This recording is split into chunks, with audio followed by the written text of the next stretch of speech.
Hello, I'm Anita News and welcome to 60 Minutes. Tonight on the program, it started with a dream, people migrating to the newly developed island nation that's focus was on sustainability.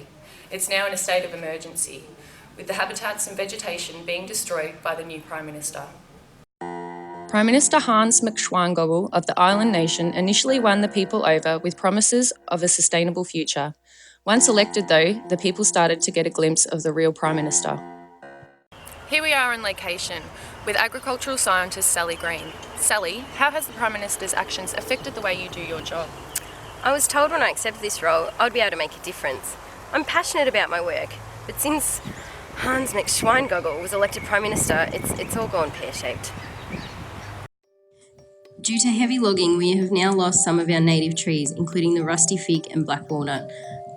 We've also lost some of our native animals due to habitat destruction, including the red-footed booby, which is the nation's elected national bird, where only a pair of boobies remain. Dr. Eugene Sherler was hired as the head civil engineer by the Island Task Force team when the island first began. His job, like the island's future, is now under threat. How has the Prime Minister played a role in the ability for you to do your job effectively? Well, first of all, Faulconer came in and decided to cut half of the funding from the sustainability sector of the island nation dedicated to developing a sustainable future. My hands have been tied from the moment he was elected. Do you have any idea where these funds have been directed to? We have no official documentation. The Prime Minister likes to keep his cards close to his chest, but we can pretty much guess that all of the funding cuts have been put into Schweingogel's lavish lifestyle. How have the people responded to the cuts and the subsequent demise of the island's sustainable future? Well, we've seen people leaving our nation, giving up hope. We visited the port where many residents are choosing to leave the island and managed to catch up with resident Theodore Buzz.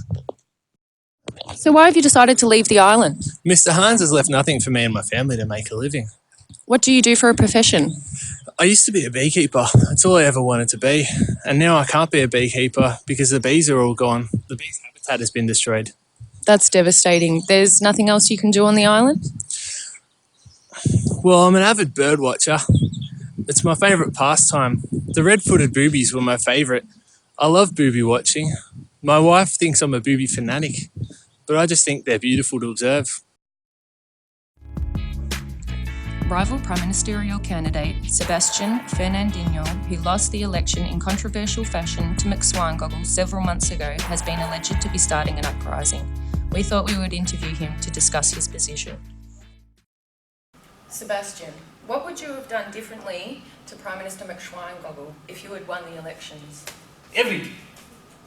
A man becomes questionable when his favorite pastimes entail boobies and beluga caviar. But when it is funded by the people's money, it is despicable. It makes me sick to my stomach. You know, we had plans for a sustainable future for this nation in food, transport, communication, manufacturing. But that swine went and paved the way for everybody to get on their boats and get out of here. We spoke with the Prime Minister early this week and showed him the damning photos and evidence that we have. This was his response. Wir are doing the best for our country and for our peoples. Du mustn't turn this into a media circus. I am. I'm just showing you footage of you saying that you wouldn't be providing the sustainability funds. I'm not trying to create a media circus. So what is the context then, Hans? After speaking to all the people of the nation, as well as our Prime Minister, it is irrefutable that the island nation is now in a state of emergency, with people evacuating by the boatload. Will the Prime Minister change? Will boobies thrive again? Will the McSwangoggle be overthrown?